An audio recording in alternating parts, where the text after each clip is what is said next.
আসসালামু আলাইকুম রহমতুল্লাহ। ৮ জানুয়ারি ২৪ নির্বাচনের পর আওয়ামী লীগের কঠিন অবস্থা। এখন কেমন সুর দেখুন। আওয়ামী লীগের প্রত্যাশা পূরণ হয়নি, আওয়ামী লীগ ব্যর্থ, আগেই বলেছি।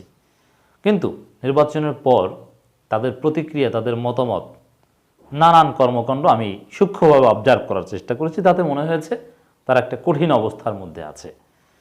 দর্শক, মূল আলোচনা যাওয়ার আগে আওয়ামী লীগের ফিলোসফি, দর্শন সম্পর্কে একটু বলে নিই, তাহলে আলোচনাটা বুঝতে সুবিধা হবে।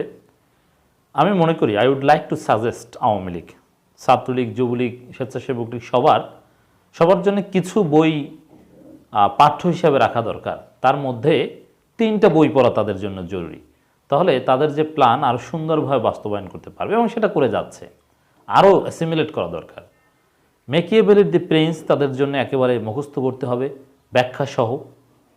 এটা খণ্ড খণ্ড তাদের কাছে পৌঁছে দেওয়া যেতে পারে যে জেলা পর্যায়ের নেতাদের এই পর্যন্ত তাদের পড়তে হবে, উপজেলা পর্যায় পর্যন্ত আরেকটু কম পড়তে হবে, কেন্দ্রীয় নেতাদের সব পড়তে হবে, সঞ্জুর আর্ট অফ ওয়ার পড়তে হবে তাদের, এবং অর্থশাস্ত্র পড়তে হবে।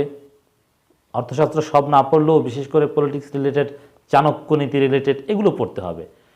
তো সবগুলো সবাই পড়তে না পারলেও ম্যাকিয়াভেলির যে নীতি সেটা পড়তেই হবে। ম্যাকিয়াভেলিয়ান পলিটিক্স করছে আওয়ামী লীগ। তারা কি চেষ্টা করেছিল দেখেন, একেবারেই ম্যাকিয়াভেলির কেতাবে আমরা যা পড়েছি একেবারে হুবহু সেরকম বিশ্লেষণ দেখতে পাচ্ছি। আওয়ামী লীগ প্রথমে চেষ্টা করেছিল, আন্তরিকভাবে চেষ্টা করেছিল ভোটারদের ভোট কেন্দ্রে আনতে, খুব সিরিয়াস হয়েছিল।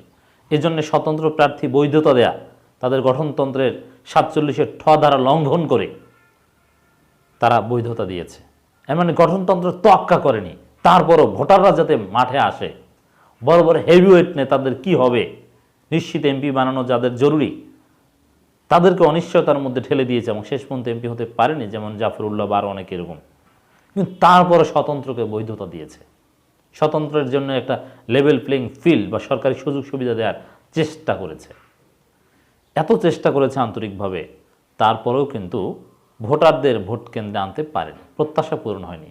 Awami League expected at least 50% turn out, but that is less than 10%। In reality সিইসির মতে 40%। এখন 2014 সালেও কিন্তু 40% বলেছিল।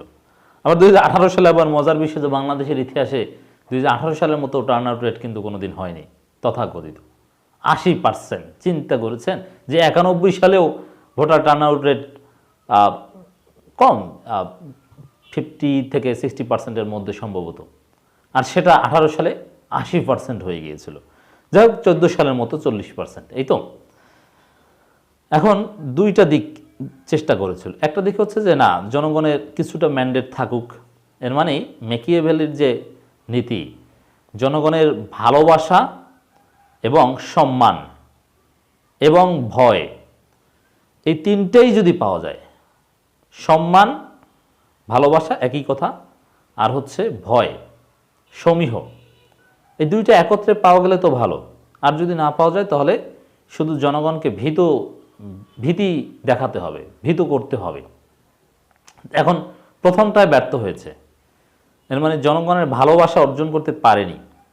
জনগণ ভালোবাসলে তো আওয়ামী লীগের আহ্বানে সাড়া দিয়ে ভোট কেন্দ্রে আসতো, তাহলে তো তারা তার ভোট বর্জন করতো না। এখন তারা যে উদ্যোগ নিয়েছে, জনগণকে ভালোবাসা দরকার নাই, ভয় পাইয়ে তাদেরকে শাসন করতে হবে, তাদেরকে ভীত করতে হবে।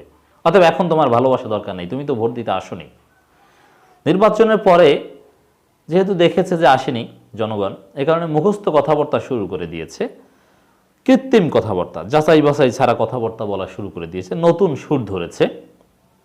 জোর গলা এখন আর বলতে পারছে না যে দেখেন আওয়ামী লীগ সিইসির হিসাব মেনে নিলেও তো 10% ব্যর্থতা, কারণ 50% যদি কমপক্ষে টার্গেট থাকে, বা কেউ কেউ তো বলেছেন 60-70% ভোট পড়বে, তো সেখানে সিইসির কথা অনুযায়ী 40%।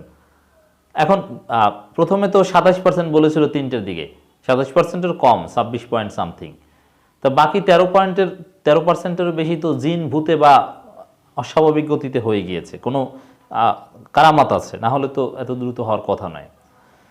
যাই হোক দর্শক, তো এক্ষেত্রে আমরা কয়েকটা বক্তব্য অ্যানালাইসিস করব। শেখ হাসিনা প্রমাণ করেছেন কিভাবে গ্রহণযোগ্য নির্বাচন করতে হয় কাদের। নির্বাচনের পরপরই ওবায়দুল কাদের এই বক্তব্য দিয়েছেন। ওবায়দুল কাদের সাহেব সংসদ সদস্য হয়েছেন, তিনি যোগ্য লোক হয়েছেন। এখন নির্বাচন গ্রহণযোগ্যতার আলোচনা কিন্তু শেষ হয়নি, ফলাফল বিশ্লেষণ শেষ হয়নি। ভোট হয়েছে, মারামারি হয়েছে, সব ধরনের কারচুপি হয়েছে, কিন্তু সন্ধ্যার পর মুখস্থ কথা বলে দিল যে এই গ্রহণযোগ্য নির্বাচন হয়ে গিয়েছে। এর মানে নির্বাচন যদি এর চাইতেও খারাপের চাইতে খারাপ, এর চাইতেও যদি কয়েক হাজার গুণ খারাপ হতো, তারপরে এই মুখস্থ কথাই ওবায়দুল কাদের বলতেন, নতুন কিছু বলতে পারতেন না। নতুন কিছু বলার মতো কিছু পাননি। নতুন কিছু বলার মতো পরিবেশ তৈরি করতে পারলে সময় নিয়ে ভেবে চিনতে তথ্যপত্র সামনে নিয়ে তারপরে বলতেন, তাহলে টার্ন আউট রেট নিয়ে গর্বিত হতেন, আরও অনেক কিছু দেখাতে পারতেন। কিন্তু সেরকম কিছু পাননি বলে মুখস্থ কথা বলে দিয়েছেন যে কিভাবে দেখাতে হয় গ্রহণযোগ্য। এর মানে গ্রহণযোগ্যতা কে দিয়েছে? নিজেরা নিজেদেরকে গ্রহণযোগ্যতা দিয়ে দিয়েছে। মানে ভোটের ফলাফল হওয়ার আগে, এটা কিন্তু জাস্ট কয়েকটা কেন্দ্রে ফলাফল আসে, তারপরে এই বক্তব্য দিয়েছেন। এর মানে নিজেকে নিজের সার্টিফিকেট দিয়ে দিয়েছেন আওয়ামী লীগ। এই হচ্ছে বাস্তবতা। তো এই সার্টিফিকেটের কোনো ভ্যালু আছে? ফলাফল প্রকাশের আগেই যদি আপনি নিজেকে সফল বলে চালিয়ে দেন, এটার কোনো ভ্যালু নেই। আওয়ামী লীগের সাধারণ সম্পাদক ওবায়দুল কাদের বলেছেন, আমাদের পার্টির প্রধান জাতির পিতা কন্যা শেখ হাসিনা প্রমাণ করে দিয়েছেন সরকার প্রধান হয়েও স্বাধীন নিরপেক্ষ নির্বাচন কমিশনের অধীনে সংবিধানের বিধান অনুযায়ী কীভাবে একটা গ্রহণযোগ্য নির্বাচন করতে হয়, আর সকলে তা প্রত্যক্ষ পর্যবেক্ষণ করেছে। তাহলে বিএনপি, জামাত, চরমোনাই এরা দেশের কেউ না, এরা নির্বাচনে আসার কোনো গুরুত্ব নাই। তো এরা যে আসলো না, তারপরেও এত গ্রহণযোগ্য, এত ভালো, তাও কারা? নিজেরা নিজেরা নিজেরা নিজেরা নির্বাচন করে, তাও হাজার অসংখ্য কারচুপি, তারপরও বলে কিভাবে দেখাতে হয় প্রত্যক্ষ করেছে গ্রহণযোগ্য। মানে এর চাইতে নির্লজ্জ স্টেটমেন্ট আর কি হতে পারে? কি বলবো, দেখেছেন তো কেমন সুর। একটু রয়ের সহিত কথা বলে, ধীরে সুস্থে তো বলে, অথবা আস্তে আস্তে বা একটু অন্য ভাষায় তো বলে না। মানে কোনো রাগ ডাক, ওই যে মেকিয়েভেলিয়ান পরিস্থিতি উল্টে দেয়। আপনি ভালোবাসা পাননি, এখন জোর করেন, ভয় দেখান, গায়ের জোরে জনগণকে খাওয়ান। বিষয়টা অনেকটা এরকম। তিনি তাদের একটা অফিসে সংবাদ সম্মেলনে কথা বলেন। ওবায়দুল কাদের বলেন, একটি সফল সুষ্ঠু নির্বাচন অনুষ্ঠানের জন্য সর্বাত্মক সহযোগিতা করা নির্বাচন কমিশনকে যথাযথ ফেসিলিটেট করা, কোঅপারেশন দিয়ে শেখ হাসিনা যে অনন্য দৃষ্টান্ত স্থাপন করেছেন, সেই জন্য আমি বঙ্গবন্ধু কন্যা শেখ হাসিনাকে ধন্যবাদ ও কৃতজ্ঞতা জানাই। নিজেরা সব নিজেরা প্রধানমন্ত্রীকে ধন্যবাদ জানান ওবায়দুল কাদের। চিন্তা করেছেন সার্টিফিকেটের ধরনটা কি?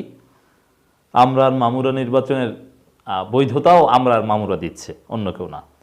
তিনি আরও বলেন, একটা শান্তিপূর্ণ নির্বাচন অনুষ্ঠানের জন্য আমরা নির্বাচন কমিশন রিটার্নিং করব, মানে শান্তিপূর্ণ নির্বাচন, এই জন্য সবাইকে ধন্যবাদ জানাচ্ছে। শান্তিপূর্ণ নির্বাচন। তো এখানে এই যে সারা দেশে কিছু লোক, 2 জন লোক মারা গিয়েছে, তখনকার সময় পর্যন্ত একজনের কথা বলেছেন, সেটা তেমন কিছুই না, এভাবে বলছেন। আর পর্যবেক্ষকরা তো সার্টিফিকেট দিয়ে দিছে, ভাড়ায় খাটা পর্যবেক্ষক, যাদের দেশে গণতন্ত্র নেই, যারা গণতন্ত্র বুঝে না, তারা পর্যবেক্ষণ করতে এসে একটা তথাকথিত সার্টিফিকেট দিয়ে দিয়েছে, তাতেই খুশি। মানে এগুলো যে সব পাতানো ছিল, এটা বোঝা যায়। তো এখানে এই যে লোকজন নিহত হয়েছে, এগুলো নিয়ে কোনো কথা নেই, এবং ভোট যা পড়েছে তাতেও তারা খুশি, ভোটার উপস্থিতি নিয়েও খুশি, মানে সব ক্ষেত্রে খুশি। প্রত্যাশার লেভেল, মানুষের জীবনের মূল্য কিছুই নেই। আমরা আর মামুরা ডামি নির্বাচন, ডামি সার্টিফিকেট, ডামি বৈধতা চলছে এখন, এখন ডামি বৈধতা, এই হচ্ছে সুর।